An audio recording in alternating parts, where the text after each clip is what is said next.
긴 침묵에 끝자가 빠졌네요. 긴 침묵의 끝입니다.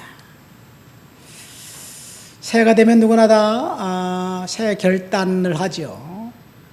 New Year's Resolution이라고 영어로는 이야기하는데, 젊었을 때는 그래도 제가 해마다 오랜 성경을 좀 더 읽어야 되겠다, 기도를 좀 더 해야 되겠다, 봉사를 해야 되겠다, 공부를 해야 되겠다, 영어를 해야 되겠다, 뭐 이런 결단을 하고, 비록 용두삼이었지만 실행을 했는데, 나이를 먹고 나니까 그런 것도 없어지는 것 같아요. 새해 결심이 다소 퇴색해 가는 것 같은데, 여러분, 오늘 우리 읽은 본문 말씀을 보면 끝이 안 보이는 고난의 터널, 고통의 터널을 지나고 있던 사람들이 하나님 앞에 기도했는데 드디어 하나님이 응답하셨다는 이야기입니다. 우리가 읽은 본문 출애굽기 2장은 모세 출생의 이야기입니다. 모세 출생과 더불어 하나님께서 긴 침묵을 깨고 그리고 드디어 말씀하기 시작하셨습니다. 하나님께서 하나님의 자녀들, 하나님의 백성들에게 나타나셔서 아브라함과 이삭과 야곱에게 언약했던 그 약속을 드디어 성취하시기로 결정하셨습니다. 긴 침묵을 하나님이 깨셨습니다. 여러분, 오늘 우리는 하나님의 침묵이라는 주제로 은혜를 나누고 있습니다. 하나님께서 얼마나 침묵하셨는지, 역사를 주관하시는 하나님께서 하나님의 선택받은 그의 자녀들, 그 백성들이 고통 속에서 울부짖고 기도하고 있었는데 하나님이 그들의 기도를 즉시 응답해 주지 않고 끝까지 기다렸다는 이야기예요. 요즘 말로 하면 하나님이 쌩까셨어요. 얼마 동안 쌩까셨느냐? 하나님의 침묵이 너무너무 길었습니다.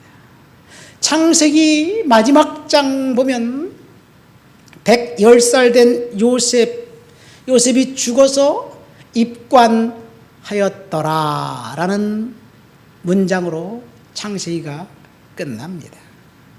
요셉은 자신이 죽으면 장례식을 치르지 말고 입관해서 시체를 갖고 있다가 내 아버지가 묻어있는 그 무덤, 내 할아버지, 내 증조 할아버지가 묻어있는 그 무덤에 나를 묻어달라, 그렇게 유언을 합니다.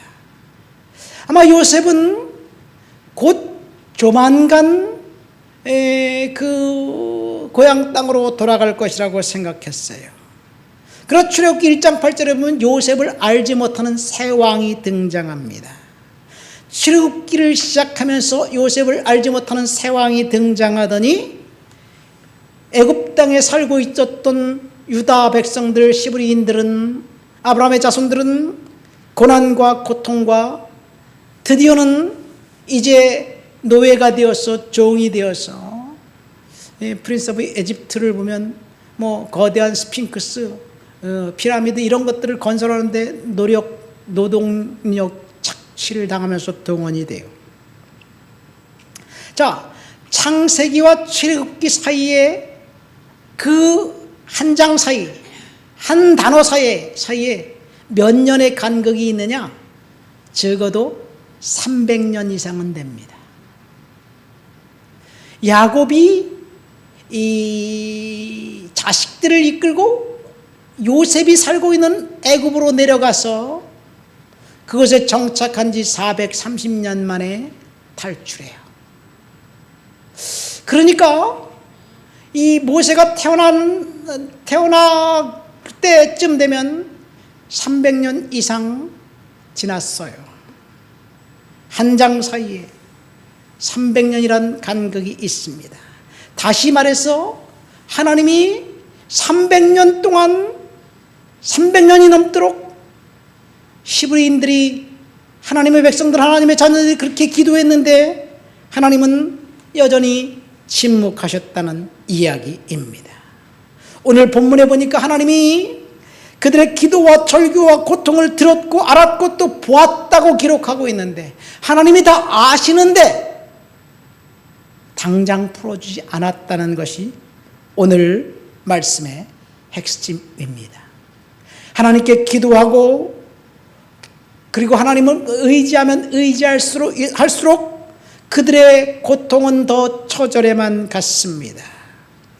기도를 하나님이 들으셨는데 여전히 문제가 그대로 있고, 그리고 여전히 우리의 삶은 곤고하고 답답합니다. 그렇다면 이것이 응답일까요? 고통이 크게 달했을 때 드디어 하나님이 침묵을 깨고 이제 응답하셨습니다. 하나님이 침묵을 풀고 응답하시기로 작정하시고 결정하신 이유는 무명의 한 여성의 믿음과 헌신 때문이었습니다. 이 무명의 한 여성 누구냐? 모세의 어머니입니다. 창세기 하편인 출애굽기는 이제 이야기가 완전히 딴 방향으로 진행됩니다. 창세기와 출애굽기 이야기는 완전히 달라요. 창세기는 하나님의 주권을 이야기하고 있다면 출애굽기는 하나님의 섭리와 작정이 두드러집니다. 여러분, 하나님의 섭리와 작정이라는 것, 하나님이 이스라엘 백성들, 히브리인들을 고난 속에 이제 그 통과하도록 하신 것이 섭리라는 이야기예요. 하나님의 작정이라는 이야기예요. 왜 하나님이 사랑하는 그 백성들을 애굽에서 종살이 하도록 내버려 두셨을까? 약속에 근거합니다. 고난은 약속을 성취하기 위한 하나님의 섭리였습니다. 그러니까 우리가 고난당할 때, 암흑을 걸어가고 있다고 생각할 때 거기서 우리는 하나님의 섭리를 발견해야 될 줄 믿습니다. 나에게 고난을 허락하신 그 이유를 하나님은 분명히 명확하게 저와 여러분들에게 말씀하실 거예요. 그 백성들이 정말 참혹한 시간을 보냈습니다. 우리가 읽은 본문 2장, 출애굽기 2장에 보면 한 아이가 태어났고 그 아이를 중심으로 이야기가 전개됩니다. 그런데요, 본문을 보면 등장인물들의 이름이 나와 있지 않아요. 다 무명입니다. 레위족 속의 한 남자가 레위족 속의 한 여자와 결혼했다. 그래서 아들을 낳았다. 무명이에요. 심지어 그 나일강에서 목욕하고 있는 애굽의 공주 이름도 나와 있잖아요. 무명입니다. 물론 우리는 그 여성이 요게벳이라고 알고 있습니다. 남성은 암람이라고 알고 있습니다. 그런데 그들의 이름이 밝혀진 것은 출애굽기 6장에 가서야 밝혀집니다. 왜 그들이 이름이 나중에 밝혀졌느냐? 그들의 믿음 때문에 하나님이 그들을 쓰신 거예요. 이 아이를 갈대상자에 넣고 그 누이를 보냈죠. 누이의 이름도 나와 있지 않습니다. 어쨌든 오늘 출애굽기 2장에 태어난 아이는 모세인데, 모세는 애굽에 살고 있는 히브리인들이 고난의 정점에서 태어난 아이였습니다. 애굽의 바로 왕이 히브리인들이 낳은 아들을 낳으면 이 죽이라고, 나일강에 던져 악어밥이 되게 하라고 그렇게 혹독한 명령을 내렸어요. 히브리인들에게는 절망과 고통의 시간, 암흑의 시간이었습니다. 출구가 보이지 않습니다. 하나님께서 침묵하시는 거예요. 그 절망 가운데 여러분, 고난과 고통의 시간, 무엇을 우리가 선택하느냐는 우리의 의지에 달려 있습니다. 어떤 사람은 절망적인 상황 속에 그래도 하나님을 바라보면서 믿음을 잃지 않고 소망을 품는 사람이 있어요. 환경은 답답하지만 끝까지 비전을 놓지 않는 사람이 있습니다. 선택입니다. 어떤 사람은 상황에 좋지 않으니까 거기에서 극단적인 선택을 하는 사람들도 있습니다. 우리가 우리의 상황이 어떤 상황일지라도 어떤 선택을 하느냐는 저와 여러분들의 선택의 몫입니다. 모세가 태어날 때 모든 사람들이 다 적당히 현실과 타협했습니다. 모두가 다 비통한 심정으로 아들을 낳으면 나일강가에 던져버렸습니다. 왜? 그것이 법이기 때문에. 법을 지켜야 되지 않느냐? 법을 지키기 위해서 그런 것이 아니라 자기가 살려고 그런 거예요. 그런데 유독 모세의 어머니만은 다른 생각을 했습니다. 어떤 절망적인 상황이 닥치더라도 그녀는 하나님을 바라보았습니다. 모세 어머니가 결정한 다른 선택은 갈대상자였습니다. 이것이 그의 믿음이었습니다. 2절 3절 말씀 보세요. 그가 임신해서 아들을 낳으니 그가 잘생긴 것을 보고 석 달 동안 숨겼으나 더 숨길 수 없게 되자 결국 갈대상자를 가져다가 역청과 나무진을 칠하고 아기를 거기 담아 갈대 사이에 두었습니다. 여러분, 우리는 모세 갈대상자가 강물에 둥둥 떠내려가게 했다고 알고 있어요. 아까 우리가 요괴벳의 노래를 들었는데 거기에도 그렇게 나와 있어요. 목사님들이 설교할 때도 그 갈대상자가 강물에 둥둥 떠내려가다가 공주가 봤다고 설명을 합니다. 만화 영화에도 그렇게 나와 있어요. 성경엔 그렇게 나와 있지 않습니다. 여러분, 어쨌든 간에 여기서 이 무명으로 처리된 이 여성, 믿음으로 하나님 앞에 살아가다가 하나님 앞에 그 아들을 위해서 갈대상자를 만들어 거기에 놓고 띄워놓기로 결단을 합니다. 모세의 어머니만 자기의 아들이 예뻤을까요? 여기 2절 말씀에 보니까 그가 잘생긴 것을 보고 석 달 동안 숨겼다 그렇게 돼 있어요. 모든 엄마는요 다 지 새끼가 다 잘생겨 보여요. 아주 예뻐 보여요. 아주 귀해 보여요. 고슴도치도 그렇다 그러잖아요.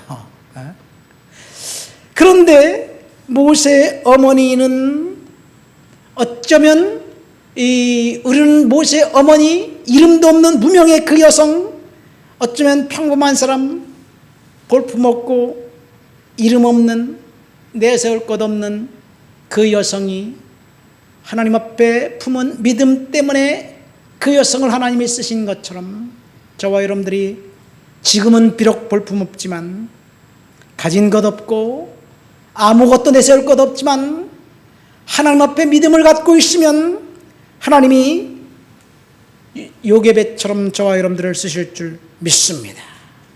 그 여인의 가슴에는 열정이 있었습니다. 사랑이 있었습니다. 그래서 석 달 동안 아이를 키웠습니다.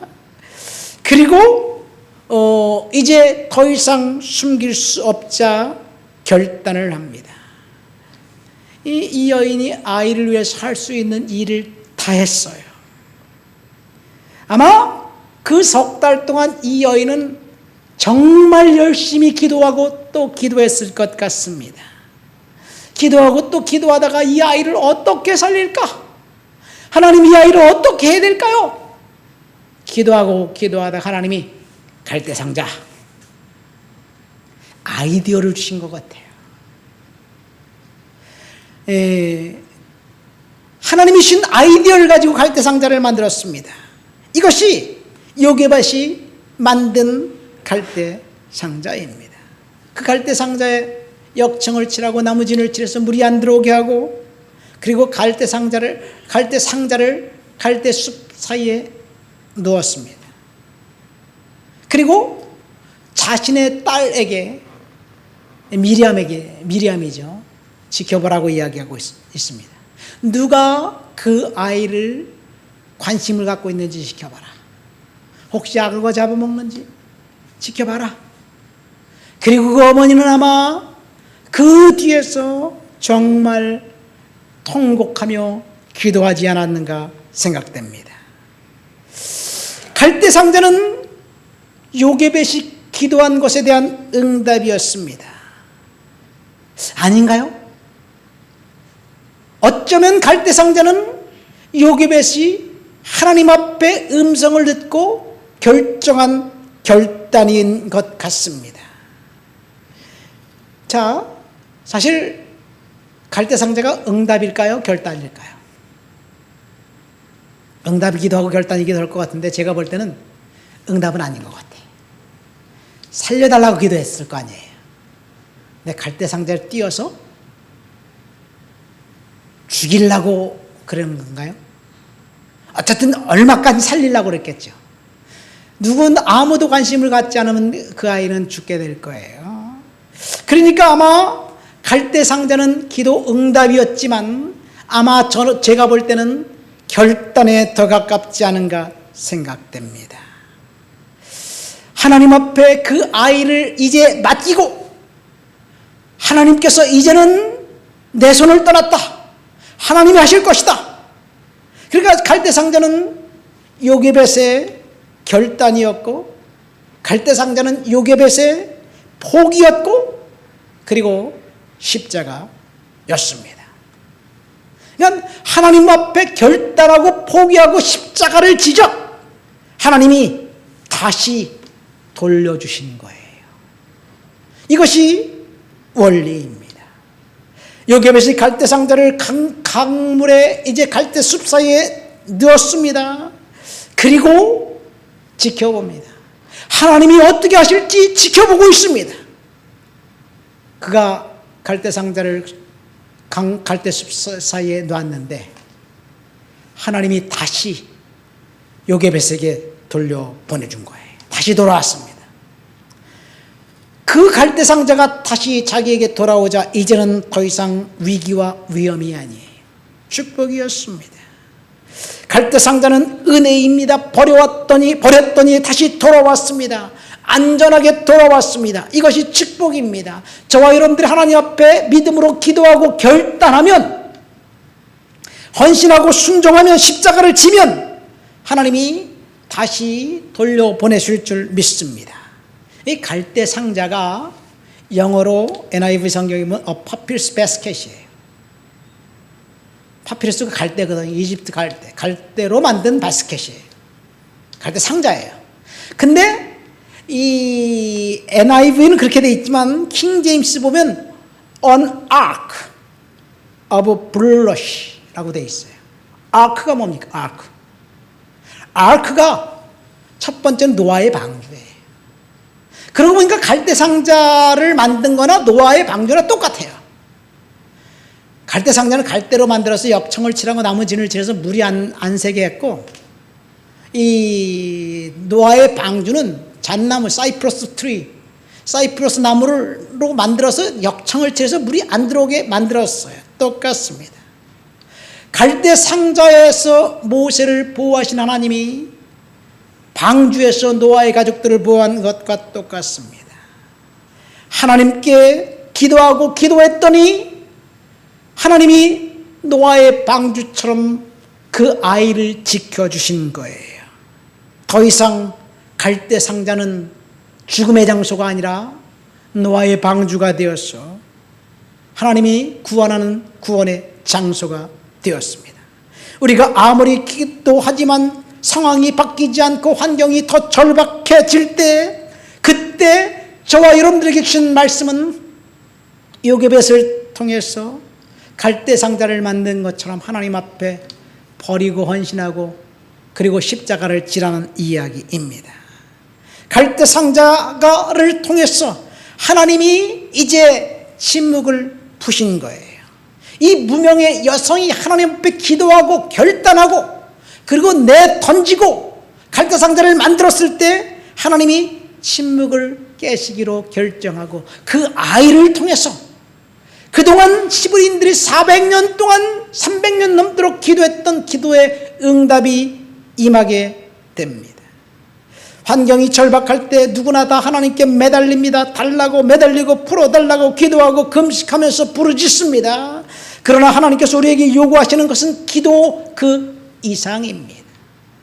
요기벳이 기도했는데 요기벳처럼 하나님께서 갈대 상자를 요구한 것처럼 저와 여러분들이 기도만 하지 말고 뭔가 결단하라고 말씀하실 때 우리는 음성을 듣고 순종해야 될 줄 믿습니다. 기도한 후 하나님이 주신 아이디어, 믿음을 갖고 결단해서 요기벳처럼 갈대 상자를 만들어 우리는 하나님께 내어드려야 될 줄 믿습니다. 요기벳을 보십시오. 요기벳은 갈대 상자를 만들어 나일강 숲, 갈대 숲 속에 이제 띄어놨습니다. 그녀는 어떤 마음으로 그 갈대 상자를 띄어놨을까요? 하나님 앞에 모든 것 다 포기하고 하나님 앞에 서렌더 철저히 항복하고 두 번째, 이제는 내 손을 떠났으니 하나님이 하실 것이다. 하나님께 맡기는 거예요. 믿음입니다. 갈대 상자를 만들어 나일강에 갈대숲에 얹어 놓는 것까지 이제 요게벳이 한 것이고 그 이유는 하나님이 하실 거예요. 하나님이 그 아이를 죽여도 하나님이 원하신다면 나는 오케이, 감사합니다. 하나님이 그 아이를 살려주시면 뭐하든 땡큐.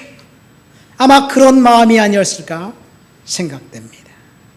여러분, 요게벳은 이제 더 이상 그 선택의 여지가 없었습니다.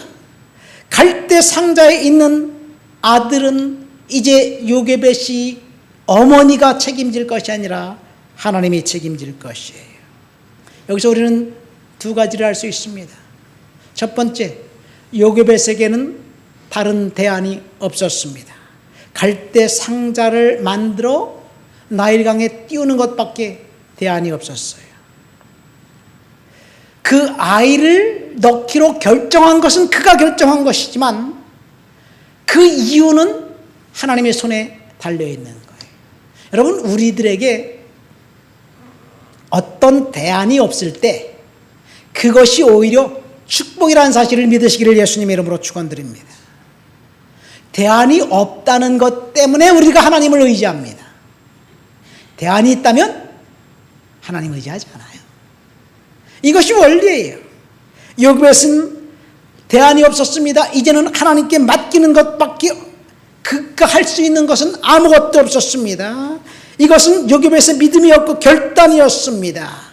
여러분, 우리가 우리의 상황과 환경 속에서 기도하면서 최선을 다해 뭔가 시도해도 안 될 때가 있어요. 그러면 그것은 하나님께 맡기라는 사인이에요. 네가 발버둥 치지 말라는 이야기예요. 하나님께 맡겨야지 어떻게 하겠어요. 하나님께 맡기고 하나님이 무엇을 원하시는지 하나님의 음성을 듣으려고 경청하면서 하나님이 주신 아이디어를 가지고 요게벳은 갈대 상자를 만들었고 저와 여러분들은 하나님이 주신 아이디어를 가지고 뭔가 시도해야 될 줄 믿습니다.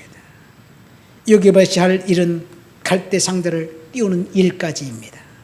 그리고 하나님이 그를 살리셨습니다. 그런데 하나님이 하신 일은 하나님의 섭리라고 그랬잖아요.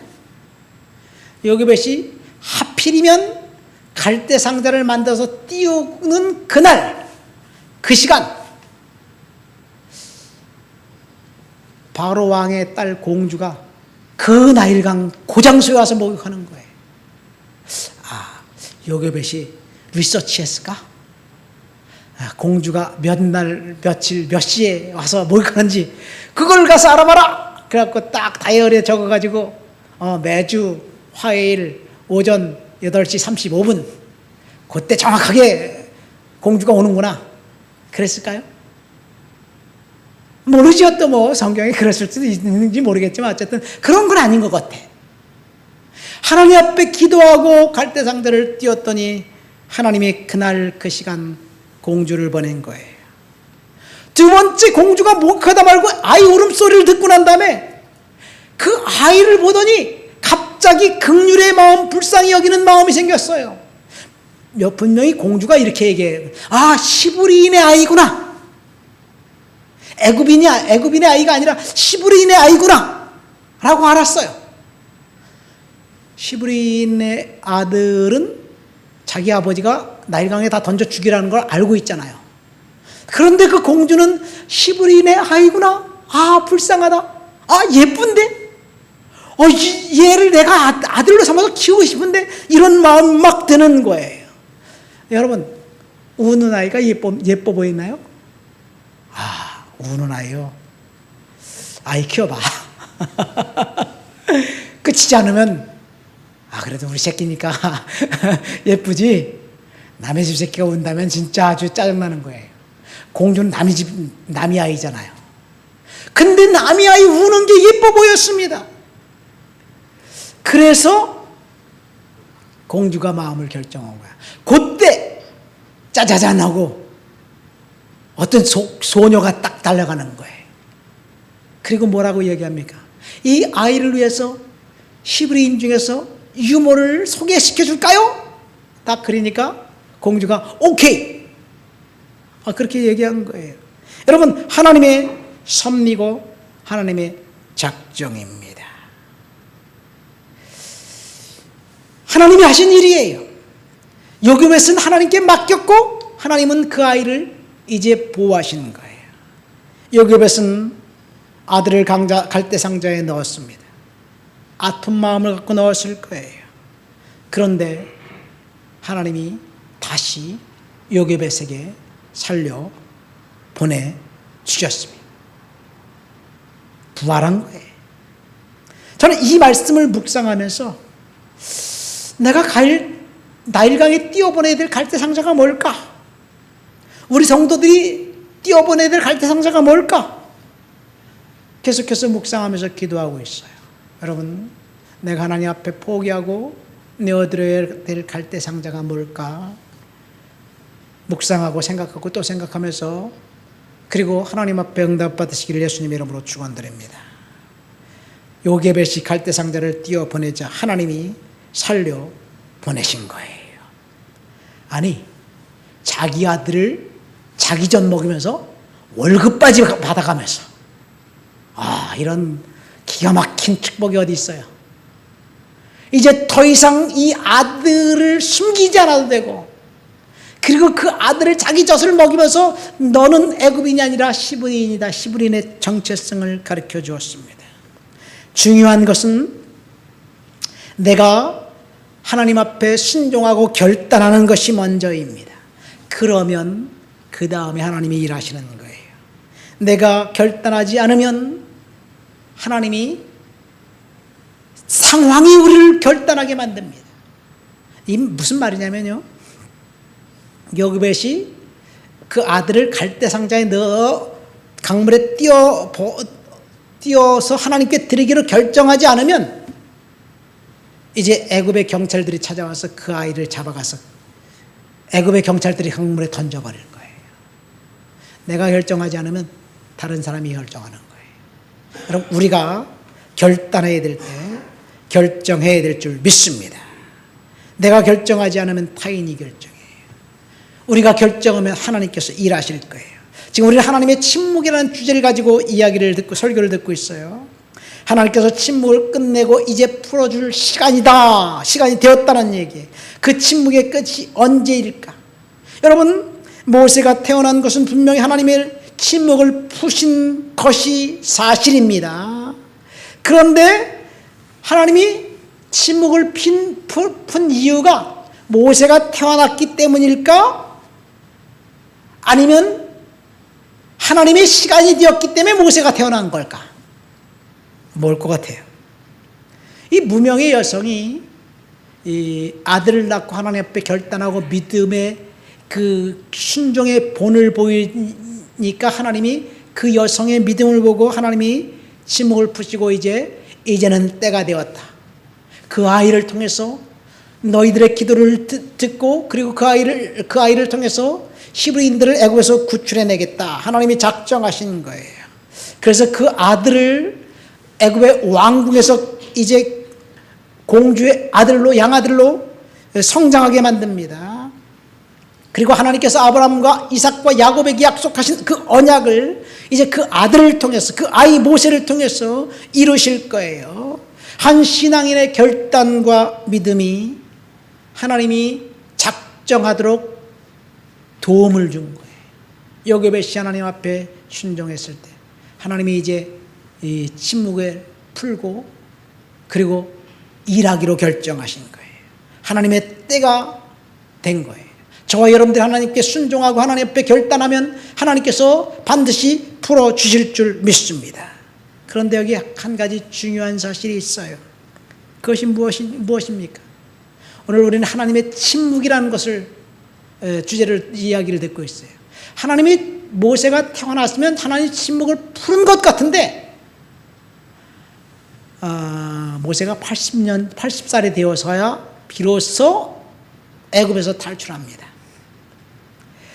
그 침묵의 끝은 그로부터 80년 후에 찾아온 거예요. 이 말은 무엇을 이야기하느냐? 이제 하나님이 풀어주시는 것 같아도 여전히 기다림의 시간은 필요하다는 이야기예요. 우리가 80년을 어떻게 해석해야 될까요? 하나님께서 세상 학문을 통달하는 훈련으로 40년을 애굽의 왕궁에서 모세를 훈련시켰습니다. 그런데 하나님 또다시 모세를 40년 동안 광야를 들어가서 훈련을 시켜요. 80살이 돼서 모세는 말주변이 없고 말이 어눌하고 주변 머리가 없다고 나는 나서지 못하겠다고 하나님께 이야기를 해요. 그러니까 40년 동안 왕궁에서 배운 학문은 아무짝에도 쓸모없게 된 거예요. 하나님이 아무짝에도 쓸모없게 될 그 이유를 그렇게 하시려고 모세를 40년 동안 왕궁에서 키웠을까요? 아닌 것 같아요. 제가 볼 때는 하나님이 모세에게 왕궁에서 키워서 세상의 리더십과 세상 세속 학문을 통달하게 하셔가지고 이스라엘 백성들을 광야에 그 인도하는 데 쓰시려고 했는데, 그런데 모세가 성급함과 과격한 폭력성이 결국 그가 살인자가 되어 광야로 도망가게 만들었어요. 그러니까 모세가 하나님 앞에 아마 순종했다면, 하나님의 음성에 귀 기울였다면 그 학문, 그 배운 것 가지고 쓰지 않았을까 이런 생각도 하게 됩니다. 모르겠어요. 우리가 힘으로 할 수 있는 것이 무엇일까? 모세처럼 자아를 빨리 깨어버리지 않는다면, 철저히 항복하지 않는다면 또 다른 40년의 광야의 훈련이 있다는 사실을 우리는 알게 됩니다.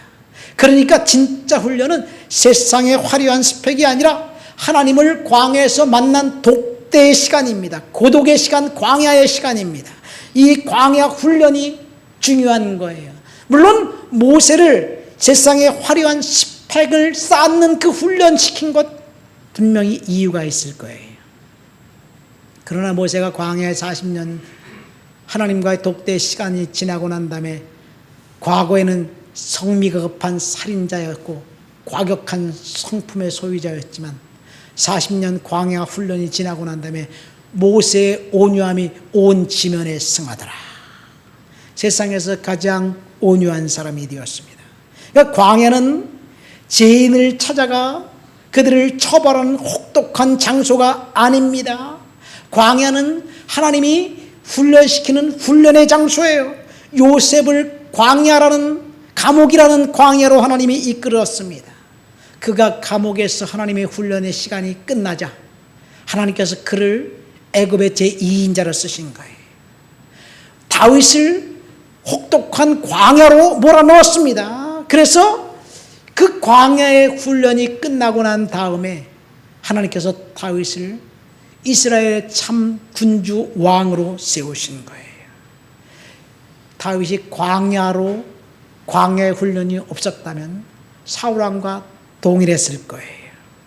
저와 여러분들이 지금 통과하고 있는 광야, 그 광야는 하나님께서 저와 여러분들을 훈련시키는 것이라는 사실을 믿으시기를 예수님의 이름으로 축원드립니다. 광야 훈련을 반드시 통과해야지 하나님이 침묵을 풀고 이제 역사하실 거예요. 저와 여러분들이 광야를 지나가고 있다면 하나님 앞에 믿음으로 견뎌야 될 줄 믿습니다. 이것이 하나님의 침묵의 끝이에요. 하나님이 침묵을 푸신 것은 마지막 광야 훈련이 끝나고 난 다음이었습니다. 모세가 80살이 되었을 때 이제 때가 되어서 하나님이 호렙산에서 모세에게 나타나서 이제 되었다. 너는 바로에게 가서 네 백성들을 건져내라. 구출해라. 하나님이 말씀하셨고 모세는 광야 훈련이 끝나고 난 다음에 순종합니다. 저와 여러분들이 지금 어쩌면 광야 훈련을 받고 있는 과정이 아닌가 생각됩니다. 하나님이 침묵을 이미 풀으셨어요. 하나님이 응답 없는 게 아니에요. 우리는 지금 광야 훈련을 하나님 앞에 견뎌야 될 줄 믿습니다. 말씀을 맺습니다. 오늘 우리는 침묵의 끝이라는 제목으로 모세의 출생 이야기를 통해서 은혜를 받았습니다. 오늘 본문을 통해서 제가 세 가지를 얘기했어요. 첫 번째, 하나님의 타이밍입니다. 이스라엘 백성들이, 히브리인들이 애굽에서 430년간 온갖 시련과 아픔을 겪으면서 살았습니다. 그동안 아무리 기도해도 응답이 없고 침묵하시는 하나님 앞에 모두가 다 포기할 때 한 사람, 한 무명의 여성, 한 무명의 부부가 포기하지 않고 결단하고 하나님 앞에 순종하기로 결정하고 갈대상자를 만들기로 결정했을 때 하나님이 그 갈대상자를 통해서 하나님이 침묵을 풀고 말씀하시기로 결정하셨어요. 두 번째, 요게벳이 띄운 갈대상자는 절망이었고 포기였고 십자가였습니다. 그런데 절망이었고 포기였고 십자가를 지자 하나님이 다시 돌려보내신 거예요. 포기하기 전에 자신이 소유했을 때는 얼마나 불안했습니까? 이 아들이 목소리가 너무 큰데 사람들이 들으면 어떨까? 불안, 전전긍긍하면서 아들을 키웠어요. 그러나 포기하고 갈대상자에 띄워보내자 하나님께서 안전하게 되돌려 보내주신 거예요. 저와 여러분들이 하나님 앞에 포기하면 하나님이 안전하게 되돌려 보내실 줄 믿습니다. 그가 갈대상자는 죽음의 상자가 아니에요. 구원의 방주예요. 갈대상자는 두 번째는 아크예요. 아크는 그 법궤입니다. 법궤. 첫 번째 아크는 노아의 방주고 두 번째 아크는 법궤예요. 법궤는 하나님의 임재의 상징이에요. 그러니까 법궤를 만들어서 그 안에 모세를 집어넣고 하나님을 예배한 것을 우리는 알 수 있습니다. 하나님께서 요게벳을 통해서 법궤를 통해서 아크를 통해서 갈대상자를 통해서 그 아이를 보호하고 저와 여러분들을 보호하신다는 사실 믿으시기를 예수님의 이름으로 축원드립니다. 침묵이 하나님이 끝나는 것은 우리가 광야 훈련이 끝났을 때예요. 광야 훈련을 믿음으로 잘 견디시기를 예수님의 이름으로 축원드립니다. 말씀을 생각하고 다 통성으로 기도합니다. 하나님 아버지, 하나님의 침묵의 끝을 우리가 믿음으로 순종하며 바라볼 수 있도록 도와주시옵소서. 기도합니다. 하나님 아버지 감사합니다. 오늘도 주님 앞에 나와 주를 높여드리고 주를 찬양하고 주를 예배합니다. 성령의 능력과 충만과 거룩한 역사로 사로잡아 주옵시고 은혜 허락해 주옵시고 능력으로 채워 주시옵소서. 권능으로 사로잡아 주옵소서. 은혜로 채워 주옵소서. 주님 영광 받아 주시옵소서. 하나님 도와주시옵소서. 주를 높여드리고 주를 찬양합니다. 주님 영광 받아 주시옵소서. 예수님의 이름으로 기도합니다. 아멘.